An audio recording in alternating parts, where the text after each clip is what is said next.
Cortar y pegar. Editar una película siempre se ha resumido a eso. Sin embargo, son incontables las complejidades que se esconden detrás de esa, al parecer, simple tarea, y son incontables también la cantidad de recursos y elementos que el montaje le ha otorgado al cine desde su nacimiento. Montar es, en palabras simples, tomar todo el material filmado, cortarlo, ordenarlo y encadenarlo, de forma tal que transforme miles de horas de filmación en 2 horas de película. Esta definición les ha valido a los montajistas poco reconocimiento a lo largo de la historia, por considerar esta tarea como algo menor, que cualquiera podría hacer o que simplemente lleva mucho tiempo, pero no es complicado. Sin embargo, los verdaderos editores han demostrado que montar una película no es para nada una tarea sencilla y cumple una función determinante en la realización de un film. Su importancia radica en su capacidad de transformar historias, de mejorar escenas, de manejar los ritmos, las miradas, en fin, de despertar sensaciones en la audiencia con tan solo cortar y pegar los planos justo en el lugar correcto. Ni un frame más, ni uno menos. And the one frame off or 2 frames added or 2 frames less is the difference between a sour note and a sweet note. It's the difference between clunky, clumsy crap, all right, and orgasmic rhythm. En los principios del cine, la idea del montaje era muy distinta a la que existe en la actualidad. Tuvieron que pasar varios años para que se empiece a descubrir el potencial narrativo de cortar y pegar fragmentos de película de una determinada manera. Todo esto, consecuencia de que el cine era aún un arte en descubrimiento, con el que se estaba experimentando. Sumado a que los primeros padres del mismo, los hermanos Lumière, poco entendían de lo que hacían. Eran nada más que un par de inventores y científicos que no llegaron a comprender la potencialidad narrativa de lo que habían inventado. Por tal motivo, sus films se trataban de planos fijos de alguna situación cotidiana, rodados hasta que se acabara el rollo de película. Una vez que se comenzaron a contar historias dentro de las películas, el cine se encontró con otro problema: la influencia y similitud con su hermano mayor, el teatro. Un ejemplo de esto es el cine de Georges Méliès, quien empezó a experimentar más con el montaje y el corte sobre el negativo, creando algunos de los efectos especiales más populares y eficaces de la historia.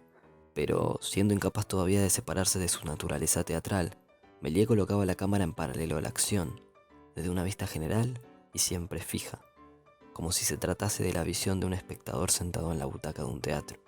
Las películas tenían ahora su atractivo, pero estaban faltas de un lenguaje que pudiera reconocerse como propio y despegara por completo al cine del teatro. Es así que hacia principios del siglo XX aparecería el padre del cine moderno, David Griffin, el hombre que comenzó a usar la cámara como herramienta para mostrar una situación desde diferentes perspectivas, todas unidas entre sí en el montaje.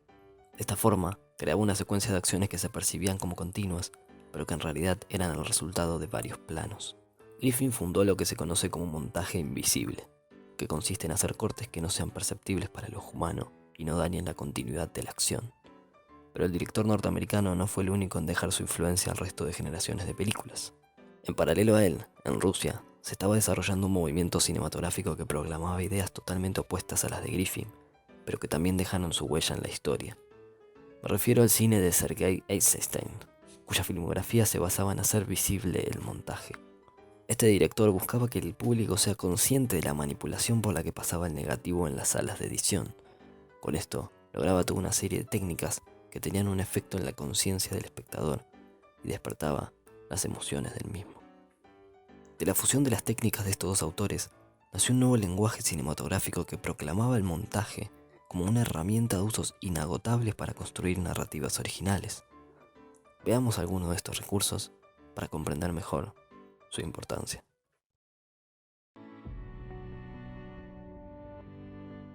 La secuencia de montaje es una técnica utilizada para mostrar largos periodos de tiempo en la vida de los personajes, días, meses o años, en pocos minutos de película. Su principal característica es que suele estar compuesta por muchos planos, con cortes rápidos, cuenta con un inicio, desarrollo y un final, puede entenderse fuera del contexto de la película y en la mayoría de los casos está acompañado de música. Por lo general, se aplica cuando se quiere mostrar que un personaje estuvo realizando la misma acción por mucho tiempo. El mejor ejemplo de esto es la secuencia de entrenamiento de Rocky, o la mítica secuencia del graduado. En ella se puede ver cómo Benjamin deambula como en piloto automático por la rutina de su vida. Las mañanas en su habitación, las tardes en la piscina, las noches con la señora Robinson, y así una y otra vez de forma monótona. Lo interesante de este fragmento en particular es que demuestra lo importante que se vuelve para un film pensar en el montaje antes de filmar, ya que toda la secuencia está construida a partir de cortes que conectan los lugares sin que el espectador se percate de que hubo un cambio espacio-temporal. Vemos cómo Benjamin se pone la camisa al salir de la pileta, cruza una puerta y ahora está en el hotel. Luego, mediante el mismo fondo negro de la cama del hotel, se conecta con su habitación. Y sin darnos cuenta, pasamos de un lugar a otro. El director repite esta técnica en un par de planos más, hasta que cierra la secuencia de forma brillante, uniendo el salto de Benjamin en la pileta con el mismo Benjamin teniendo relaciones con la señora Robinson. Este tipo de cortes por acción lo analizaremos más adelante. Otra forma de utilizar la secuencia de montaje es cuando se quiere mostrar una parte importante de la vida de un personaje sin necesidad de desarrollarla en profundidad. El ejemplo perfecto de esto es Up. Está claro que la película no sería lo mismo sin la secuencia del principio, en la que vemos la vida del matrimonio entre Ed y Ellie. Pero también es cierto que esa secuencia era algo que no podía ocupar demasiados minutos en la película. Es así que los directores logran reducir la vida de una pareja a 4 perfectos minutos de un montaje que demuestra lo importante de estar en todos los detalles y la fortaleza emocional que puede generarse con este tipo de técnica. Un recurso clave para llegar a esto, que muchas otras películas también utilizan, es la comparación de una misma acción en diferentes tiempos. Esto es clásico de todas las secuencias de montaje. Primero vemos cómo Ed y Ellie escalan la pequeña colina en el parque, y es a Ed al que le cuesta subir. Luego vemos varias escenas en el mismo espacio, lo que demuestra que se trata de un lugar especial para la pareja, hasta que finalmente es Ellie la que ya no puede escalar.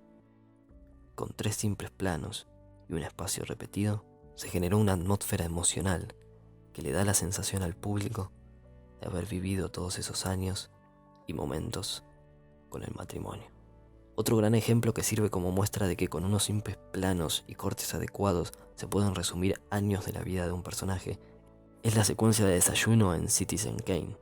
Plano y contraplano de una pareja desayunando en diferentes momentos es suficiente para retratar visualmente la decadencia de un matrimonio. Esto es pensar cinematográficamente las cosas, usar las herramientas que la cámara nos ofrece para contar lo justo y necesario. Veamos otras técnicas.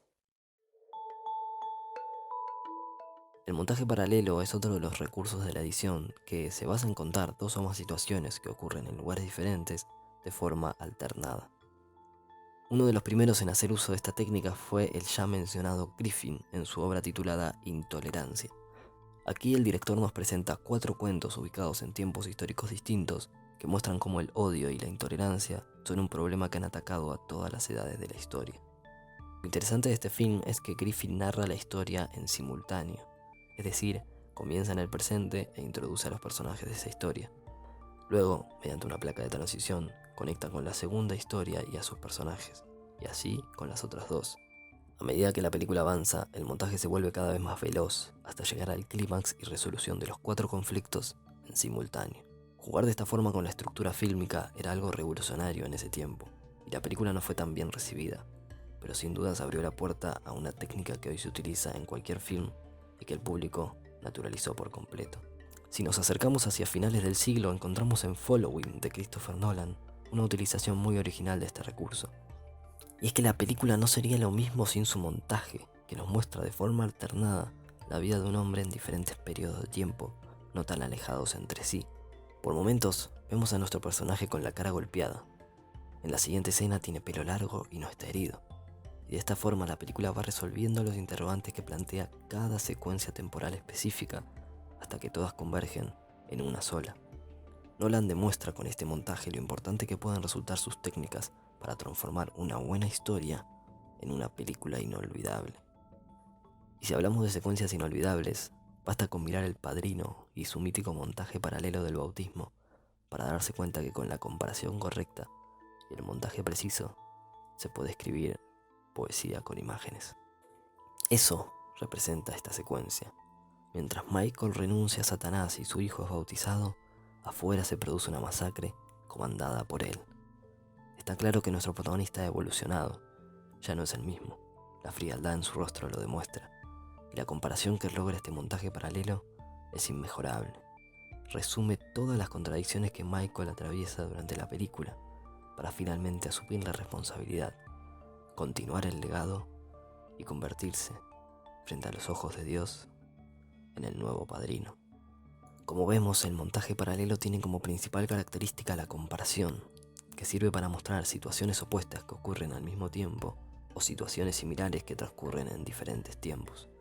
Sea como sea, esa comparación permite conectar de alguna forma esos espacios y esos tiempos para transformarlos en una misma unidad narrativa.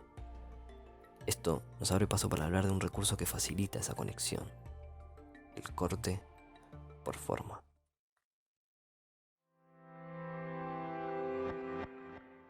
El corte por forma no es en sí una técnica de montaje, sino más bien una herramienta que puede utilizarse en determinados momentos para lograr transiciones más interesantes entre escenas. Su definición es simple: consiste en pegar dos fragmentos de película manteniendo el mismo encuadre general y la posición de ciertos objetos que comparten alguna similitud entre sí. De esta manera se crea un gran efecto entre la transición de ambos planos. El más conocido de la historia, el lanzamiento del hueso en 2001, Odisea en el espacio.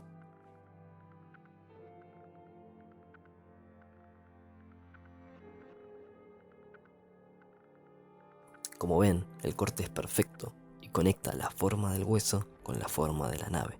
Pero la grandiosidad de esta herramienta no se basa simplemente en colocar bien los objetos para lograr un lindo efecto. El corte por forma posee todo un trasfondo, un segundo mensaje que se pone de manifiesto con el simple paso de un plano a otro. En el caso de 2001, el hueso y la nave resumen miles de años de evolución humana. Este tipo de cortes le dan al director la capacidad de transmitir un mensaje visual, que tratan de adelantar algo sobre la historia o sobre las propias emociones de los personajes. Un buen ejemplo de esto lo encontramos en El Aura de Fabian Bielinski. En dicha película hay una secuencia en donde el protagonista se entera que su esposa lo abandonó y entonces decide irse de casa con uno de sus amigos que unas horas antes lo había invitado. El personaje principal está atravesando una fuerte confusión y resignación producto del abandono. Fijémonos cómo lo narra Bielinski.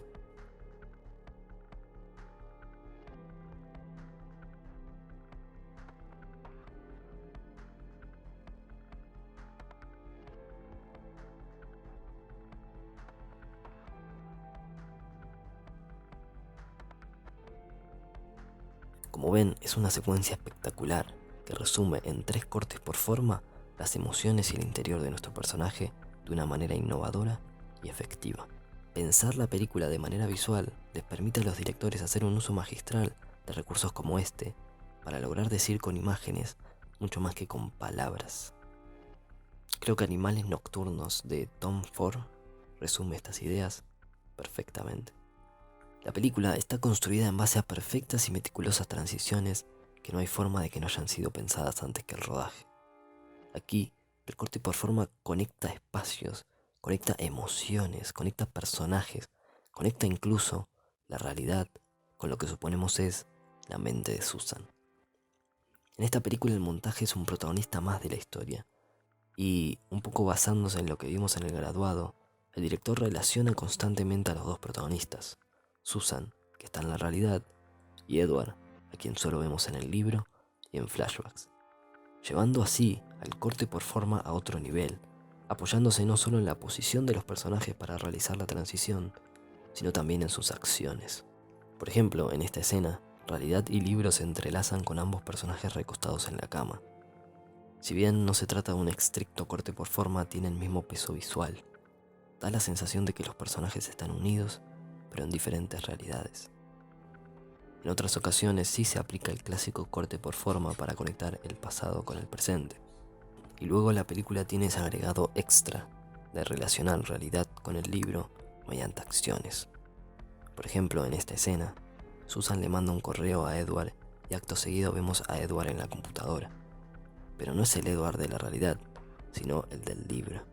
Para finalizar, hay una secuencia que sintetiza todas estas técnicas de manera brillante y demuestra todo el trabajo que puso el director detrás del montaje. Veamos. Edward, en el libro, Está confrontando al hombre que mató a su hija y a su esposa. Lo golpea. El ruido del hombre cayendo contra la cama conecta con el ruido de una chispa de la fogata que Susan tiene prendida en la realidad. Un plano de la fogata marca la transición entre el presente y el pasado. Ahora vemos a Susan y a Edward de jóvenes discutir por un borrador de una novela. Volvemos al presente donde Susan se agacha para agarrar la novela que minutos antes había dejado caer. Y un corte después, estamos de vuelta en el pasado. Más específicamente, en el momento en que Susan conoce a su actual esposo. Y es así como Tom Ford no se conformó con pensar una historia compleja que mostrara varias realidades en simultáneo, sino que le agregó a esto una narrativa visual igual de compleja y atractiva que mejorara aún más la historia. Esto es lo que nos demuestra el montaje, que no hay que conformarse con tener grandes historias, también hay que encontrar grandes formas de contarlas. Esto puede lograrse simplemente con cortar y pegar. Después de todo, editar una película siempre se ha resumido en eso.